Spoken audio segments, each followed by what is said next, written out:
దయచేసి మనందరం కూడా ఈ సభా మర్యాదను కాపాడుకోవాల్సిన అవసరం ఉంది అధ్యక్ష. సభాపతిగా ఉన్న మిమ్మల్ని గౌరవించాల్సిన బాధ్యత కూడా ఈ సభలో ఉన్న ప్రతి సభ్యుడి పైన ఉంది అధ్యక్ష. ఈ సభ ప్రజాస్వామ్యానికి అత్యున్నతమైనటువంటి వ్యవహారాలు ప్రజల తరఫున మాట్లాడేటువంటి సభ అధ్యక్ష. ఇది ప్రజాస్వామ్యానికి దేవాలయం లాంటిది. ఇటువంటి ఉన్నతమైనటువంటి సభలో ఈ సభ నడపటానికి సభాపతిగా మీరు అక్కడ కూర్చొని ఈ సభలను నియంత్రిస్తూ ఆర్డర్లో పెడుతూ సభను నడిపేటువంటి పూర్తి సర్వ హక్కులు భారత రాజ్యాంగం మీకు కల్పించింది అధ్యక్ష. ఆ వేదిక పై నుండి అనేక మంది మహానుభావులు, గొప్ప గొప్ప వ్యక్తులు అక్కడ కూర్చొని ఈ రాష్ట్రంలో, ఆనాడు ఉమ్మడి రాష్ట్రంలో కూడా ప్రజాస్వామ్యాన్ని కాపాడటం కోసం వారు ఇచ్చినటువంటి నిర్ణయాలు సభ మొత్తం అంగీకరించి వాటిని ముందు తీసుకుపోయినటువంటి ఉదంతాలు కూడా ఉన్నాయి అధ్యక్ష.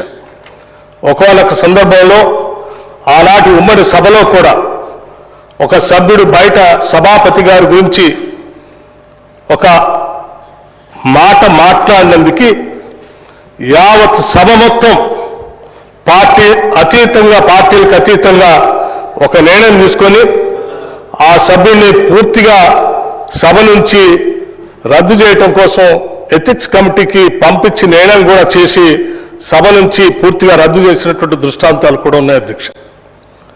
అటువంటి నిర్ణయాలు అనేకం ఈ సభలో జరిగాయి. గతంలో ఆనాడు ప్రతిపక్ష సభ్యులుగా అవతల కూర్చున్నప్పుడు కోమటిరెడ్డి వెంకటరెడ్డి గారు, సంపత్ కుమార్ గారు అవతల కూర్చొని ఉన్నప్పుడు వారు ఏమి మాట్లాడకపోయినప్పటికి కూడా ఆనాటి ప్రభుత్వం ఒక నిర్ణయం తీసుకుని సభ నుంచి సంపూర్ణంగా రద్దు చేసింది అధ్యక్ష సభ్యత్వాన్ని. అట్లాగే ఈరోజు సభలో ఉన్నటువంటి అందరం కూడా ఈరోజు బడ్జెట్ పైన గవర్నర్ గారు నిన్న ఈ సభను జాయింట్స్ సభను ఉద్దేశించి మాట్లాడినటువంటి సందర్భంలో వారికి ధన్యవాదాలు చెప్పేటువంటి కార్యక్రమంలో చాలా ఉన్నతంగా, చాలా గొప్పగా వారికి ధన్యవాదాలు చెప్పాల్సింది పోయి అటువంటి గవర్నర్ గారిని కూడా అవమానపరచడమే కాకుండా చివరికి సభను నియంత్రించే మిమ్మల్ని కూడా ఒక రకమైనటువంటి ఏహ్యభావంతో మాట్లాడినటువంటి మాటలు చాలా బాధాకరం అధ్యక్ష. బాధ అనిపించాయని కూడా చెప్పడానికి ఎటువంటి సందేహం లేదు అధ్యక్ష. ఇందులో వారు మాట్లాడుతూ అధ్యక్ష వారు ఏమంటారు అధ్యక్ష, మా అందరి తరఫున మీరు పెద్ద మనిషిగా మాత్రమే అక్కడ కూర్చున్నారు తప్ప ఈ సభ నీ సొంతం కూడా కాదు. ఏంటి అధ్యక్ష ఇది?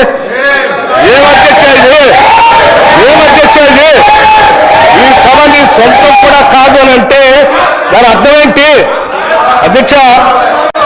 సరే పెద్ద మనిషిగా కూర్చో, పెద్ద మనిషిగా మాత్రమే అక్కడ కూర్చున్నా. ఏంటి మాత్రమే అంటే అధ్యక్ష అది ఏ సభాపతి స్థానంలో కూర్చున్న ప్రసాద్ రావు గారు సభాపతిగా మీకు కనపడట్లేదా? సభా స్థానంలో ఎవరు కూర్చున్నా సభాపతి. మీ మనసులో మీ రాజకీయ పార్టీకి మీకు ఒక రకమైనటువంటి ఏహ్యభావం ఉండొచ్చు కొన్ని వర్గాల వల్ల.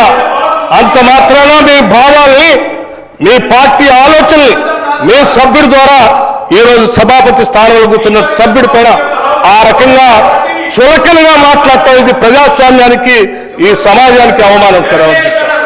ఇది చాలా తప్పని పదే చెప్తూ మీకు సభలో ఉన్నటువంటి సభ్యులంతా ఇప్పుడు మాట్లాడుతుంటే కూడా అధ్యక్ష వాళ్ళు లేచి ఏమంటున్నారు, ఏ రూల్ తీసుకొని సభ్యులు మాట్లాడడానికి అవకాశం ఇస్తున్నారు అధ్యక్ష?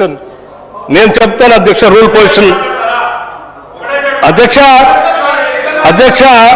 Practice and procedure of parliament M N Kaul and Shakdher speaker గారికి ఉన్నటువంటి విశేషమైనటువంటి అధికారం చాలా స్పష్టంగా ఒకసారి చెప్తున్నారు అధ్యక్ష. Speaker regulates the debates and proceedings of the house. He determines whenever or when a member should be called upon to speak and how long he be allowed to speak. He can also impose time limit on speeches whenever necessary.